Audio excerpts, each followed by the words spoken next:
Welcome to the Cybersecurity Competition Federation show.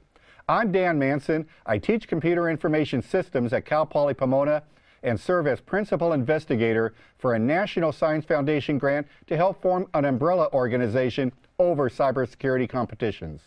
The Cybersecurity Competition Federation can support the development of skill at a large scale by bringing cybersecurity competitions under an umbrella organization, which will help players of all ages and skill levels identify a point of entry into a continuum of cybersecurity competition experiences.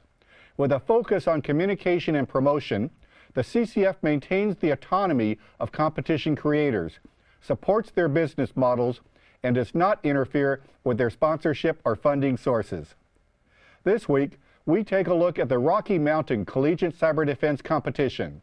RMCCDC was held last week at Regis University in Denver, Colorado, the first of 10 CCDC regional competitions leading to the National CCDC in San Antonio, Texas, April 24th to 26th. Let's hear the stories from RMCCDC. My name's Noel Lane. I'm the current president of the club that runs this event for our group. I got started 2 years ago. I made friends with the past president. He brought me down to the club room one time and I never left. I am a biochemistry major, which might seem weird for me to be in this competition, but like Noel, I was dragged down to the Tron room by a certain someone and never managed to leave. I am actually the routing administrator, so I'm the one actually managing the Cisco router over there. I'm Jay Alfredall. Basically, I didn't even know what information security was about 2.5 weeks ago, and I joined this club. Basically, been trying to learn a lot. It's been a rough journey, and they've been giving me a bunch of crap, but it's a lot of fun along the way. It's basically taking everything that any professor has ever mentioned to you and using every bit of it 100% of the time. So if you're not doing something, then you're behind the curve, and everything that you've been taught, you either use it or you learn a completely new set of skills. It's helping bring young people together in a competitive setting, but they're working out on a real-world scenario that is not only helping prepare them for their future careers, but bringing them together to network with a lot of professionals and a lot of other students to advance their skill set. Absolutely. These guys get hands-on experience. I'm sitting there walking around the room and watching these guys run anything from Wireshark and running Apache servers and you know, getting involved with the scenarios. This year is the healthcare organization as the mock-up. And I think it's a great opportunity to learn about what the challenges are with healthcare and information security. While the stuff we learn in the competitions are not necessarily realistic, I mean, it's an 8-hour competition where they're cramming all sorts of injects and hacking and stuff like that, it does help us understand priorities and balancing and stress management and working as a group and following orders in a scenario that's way more than anything that class will ever teach us. I think a lot of it, you have to have practical experience with this stuff in order to actually understand how these attacks work and what people are really going to do to the companies that they're going to go work for after they graduate. So it's kind of a real-world simulation compacted into a very short time period. They're learning to shut their systems down to prevent access from hour one so they can secure and prevent ingress by us.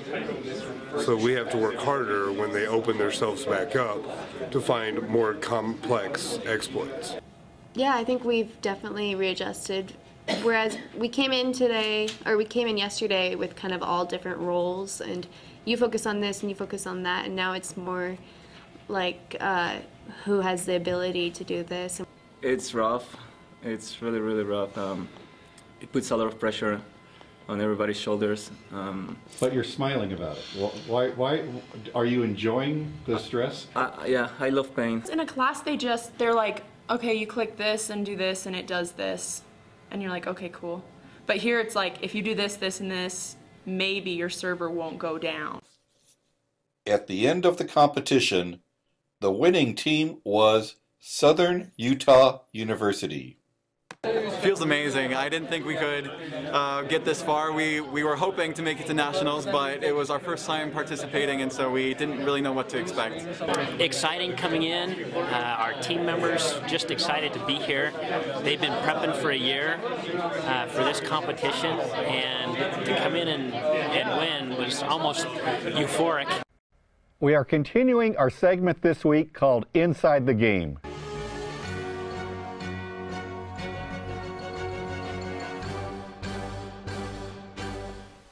Jason, welcome back. Thanks, Dan. I had a great time at the Rocky Mountain CCDC. As you saw in the clip, there's a lot of energy with the competitors, a lot of enthusiasm, and we had one competition down and one real upset already.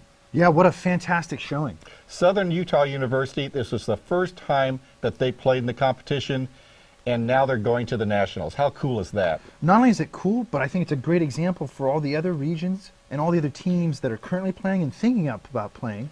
If you get involved, you can win.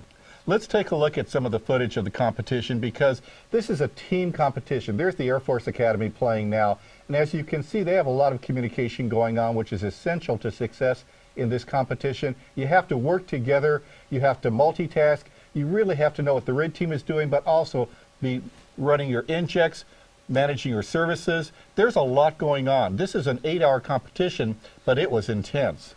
Well, you know, and it kind of goes back to something we talked about in an earlier segment of the show, where you have your primary people assigned to certain systems, Linux, Windows, networking, business injects, and so forth. And you also have your backups. And as you could see in that footage, the backup was helping the primary. It often takes two sets of eyes. Right. So this is the LDS team. We had some great interviews with a couple of the competitors. Here's a team from Colorado.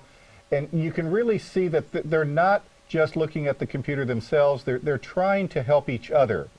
So this is a competition where the supportiveness, there's the Regis University team, and Erin, she was called the project manager for the team. She's the team captain, but they renamed her as project manager. Is this really like running a project that under a lot of pressure? You know, it reminds me of both the fun and the nightmare of being at a .com, where you have a very small team executing a high number of business objectives, and it takes a really strong group effort to succeed. Now, each team was in their own room. In our competition, we have all the teams in one big room. Do you think there's an advantage in having that separation of having your own room as opposed to being all together?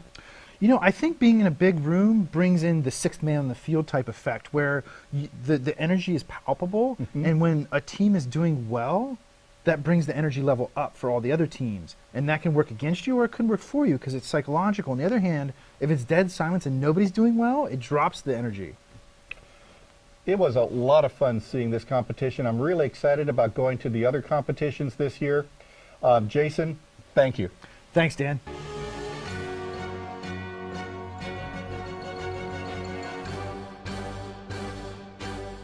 Next week, we'll provide on-site coverage from the Cyber Patriot National Finals in Washington, D.C. If you have a competition you would like us to cover in a future show, please contact us at cyberfed.org. I'm Dan Manson. See you next week.